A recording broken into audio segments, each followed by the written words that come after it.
آپ کے اسکرین پر ظاہر ہونے والے یہ الفاظ، یہ ویڈیو کال جس کے ذریعے آپ اپنے پیاروں سے ملتے ہیں، یہ آن لائن آرڈر جو آپ نے ابھی کیا ہے، یہ سب کچھ ہوا میں تیرتا ہوا نہیں آتا۔ یہ ایک ٹھوس، حقیقی اور انتہائی نازک راستے سے سفر کرتا ہے۔ سمندر کی گہرائی، اندھیرے اور دباؤ کے اس خوفناک عالم میں ہزاروں فٹ نیچے پہاڑوں اور گھاٹیوں سے گزرتی ہوئی ایک ننھی سی گلابی پلاسٹک کی تار، یہ وہ شاہراہ ہے جو آپ کی دنیا کو چلا رہی ہے۔ یہ ہماری جدید تہذیب کی ریڑھ کی ہڈی ہے، اور آج ہم آپ کو وہ کہانی سنانے جا رہے ہیں جس میں پاکستان محض ایک مسافر نہیں رہا۔ آج ہم آپ کو بتائیں گے کہ کیسے ایک نئی سب میرین سلک روڈ کے مرکز میں کھڑا ہو کر پاکستان دنیا کی معلومات کی روانی کا محافظ بننے جا رہا ہے۔ کیا آپ تیار ہیں اس سفر کے لیے جو کراچی کے ساحل سے شروع ہو کر دنیا کے سمندروں کی تہہ تک جاتا ہے اور پھر واپس آپ کے مستقبل تک آ کر ختم ہوتا ہے؟ ویڈیو کو آخر تک دیکھیے گا اور ہماری ویڈیو کو لائک، شیئر اور چینل کو سبسکرائب ضرور کر دیجیے گا۔ میں ہوں بشارت حسین کاظمی اور آپ دیکھ رہے ہیں کاظمی 360۔ سوال اب یہ ہے کہ آخر یہ انٹرنیٹ آتا کہاں سے ہے؟ ہمارے ذہنوں میں اس کی جو تصویر ہے وہ بادل، وائرلیس سگنلز یا سیٹلائٹس کی ہے، لیکن حقیقت اس کے بالکل برعکس ہے۔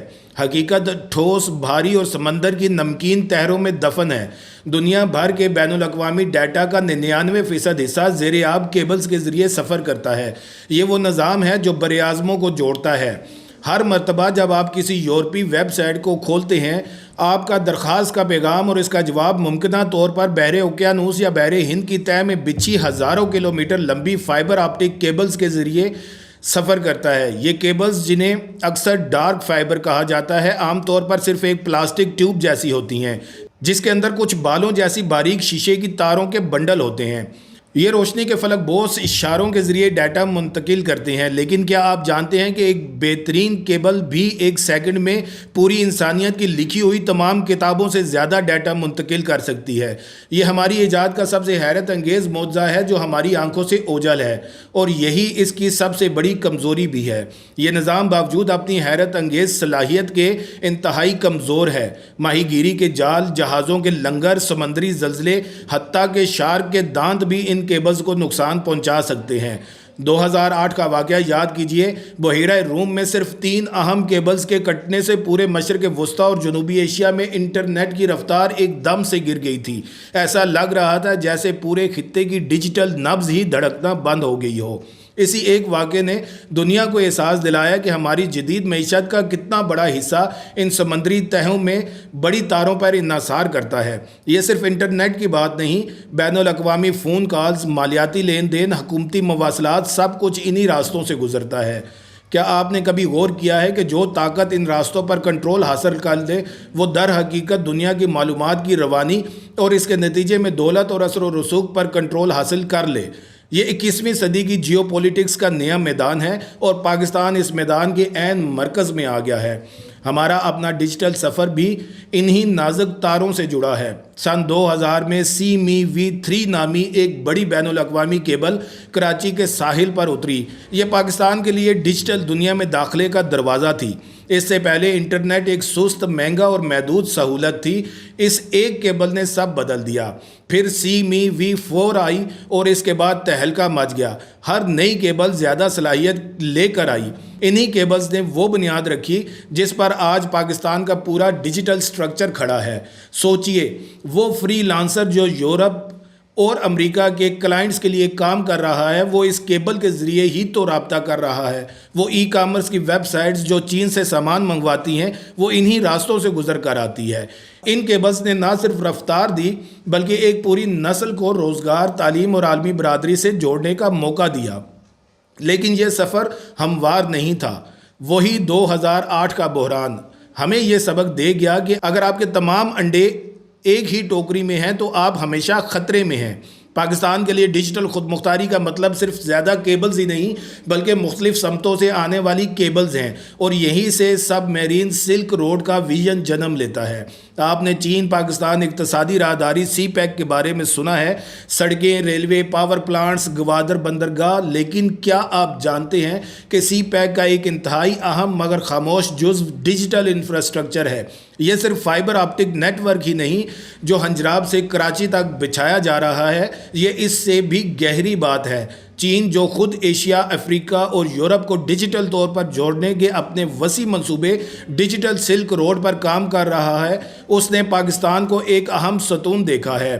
نئی زیر آب کیبلز جو چین کے ساحل سے براہ راست پاکستان کے ساحل تک آئیں گی، ڈیٹا کے لیے ایک محفوظ، تیز اور براہ راست راستہ فراہم کریں گی۔ یہ پاکستان کو چین کے ڈیجیٹل ایکو سسٹم کا حصہ بنا دیں گی۔ لیکن یہاں پر پاکستان کی حکمت عملی صرف چین تک محدود نہیں رہتی۔ ہماری حقیقی طاقت ہماری جغرافیائی پوزیشن ہے۔ اپنے ذہن میں دنیا کے نقشے کو دیکھیے۔ پاکستان مشرق وسطیٰ، وسطی ایشیا، جنوبی ایشیا اور افریقہ کے سنگم پر واقع ہے۔ روایتی طور پر یورپ اور ایشیا کے درمیان ڈیٹا کی زیادہ تر ٹریفک بحیرہ روم، سویز نہر اور بحر ہند کے مخصوص راستوں سے گزرتی ہے۔ لیکن کیا ہو اگر ڈیٹا کا ایک نیا، مختصر اور محفوظ راستہ وجود میں آ جائے؟ یہیں پر پیس کیبل کا کردار شروع ہوتا ہے۔ پیس کیبل، جس کا مطلب ہے Pakistan and East Africa connecting Europe, ایک ایسی ہی انقلابی کیبل ہے۔ یہ کراچی سے شروع ہوتی ہے اور مشرقی افریقہ کے ساحل کے ساتھ ساتھ جاتی ہے اور پھر آخر کار یورپ پہنچتی ہے۔ لیکن اس کی خوبی صرف یہ نہیں کہ یہ پاکستان کو یورپ سے جوڑتی ہے، اس کی خوبی یہ ہے کہ یہ پاکستان کو ایک ڈیجیٹل ہب بنا دیتی ہے۔ تصور کیجئے ایک بڑی عالمی ٹیکنالوجی کمپنی اپنا ڈیٹا سینٹر دبئی میں لگانا چاہتی ہے، جسے یورپ اور افریقہ کے درمیان صارفین تک تیز ترین رسائی فراہم کرنی ہے۔ روایتی راستے لمبے ہیں، لیکن اگر وہ اپنا ڈیٹا پاکستان سے گزار سکے تو یہ سفر کا وقت کم کر دے گا۔ ہر ملی سیکنڈ کی اہمیت ہوتی ہے، مالیاتی لین دین میں، آن لائن گیمنگ میں، کلاؤڈ کمپیوٹنگ میں۔ جب آپ کا ڈیٹا کسی ملک سے ہو کر گزرتا ہے تو وہ ملک اس پر ایک قسم کی ٹرانزٹ فیس وصول کر سکتا ہے۔ اسے ڈیجیٹل گزرگاہ محصول سمجھیے۔ کیا آپ نے کبھی سوچا ہے کہ اگر پاکستان، ایشیا اور افریقہ کے درمیان ڈیٹا ٹریفک کا اہم ترین راستہ بن جائے تو یہ ہمارے قومی خزانے کے لیے کتنی بڑی آمدنی کا ذریعہ ہو سکتا ہے؟ یہ صرف ایک کیبل نہیں، یہ ایک نئے معاشی ماڈل کا اعلان ہے۔ لیکن مستقبل اس سے بھی زیادہ روشن ہے۔ دنیا نئی ٹیکنالوجیز کی طرف بڑھ رہی ہے۔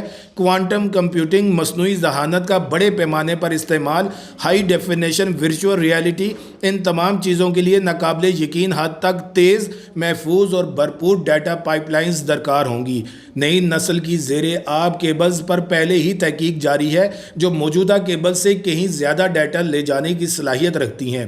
سوال یہ ہے کہ کیا پاکستان ان نئی کیبلز کا محض ایک لینڈنگ پوائنٹ بن کر رہ جائے گا، یا اس کی تنصیب، دیکھ بھال اور حفاظت میں ایک فعال شراکت دار بنے گا؟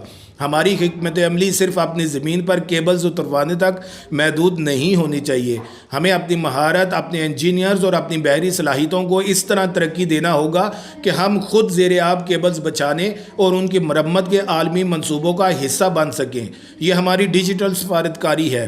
جب پاکستان دنیا کو ایک محفوظ، مستحکم اور قابل اعتماد ڈیجیٹل راستہ فراہم کرے گا تو ہماری عالمی حیثیت میں از خود اضافہ ہوگا۔ تو آخری سوال آپ سے کمنٹ سیکشن میں بتائیے گا کہ کیا آپ چاہتے ہیں کہ پاکستان اس ڈیجیٹل انقلاب کا صرف ایک صارف اور تماشائی بن کر رہے، یا اس کا معمار، محافظ اور فائدہ اٹھانے والا بنے؟ ہماری جغرافیائی تعمیر نے ہمیں ایک ایسی طاقت عطا کی جو کسی سونے کی کان سے کم نہیں، لیکن اس دولت کو نکالنا، اس کو سنوارنا، اس کا تحفظ کرنا ہم سب پر منحصر ہے۔ اس ویڈیو کو صرف لائک اور شیئر ہی نہ کریں، اس پر بات کریں، اس کے بارے میں سوچیں، اپنے نمائندوں سے پوچھیں کہ وہ اس قومی اثاثے کو محفوظ بنانے اور اس سے فائدہ اٹھانے کے لیے کیا کر رہے ہیں، کیونکہ یہ کیبلز جو سمندر کی تہہ میں بچھ رہی ہیں وہ صرف ڈیٹا نہیں لے کر جا رہی، وہ ہمارے بچوں کے روزگار، ہماری معیشت کی مضبوطی اور ہماری قوم کی خود مختاری کا سامان لے کر جا رہی ہیں۔ یہ ہماری اجتماعی کہانی کا نیا باب ہے اور اس باب کا ہر لفظ ہم لکھنے والے ہیں۔ نیچے کمنٹس میں ضرور بتائیں کہ آپ کے خیال میں پاکستان کو اس سب میرین سلک روڈ سے زیادہ فائدہ اٹھانے کے لیے سب سے پہلے کون سا ایک اقدام کرنا چاہیے؟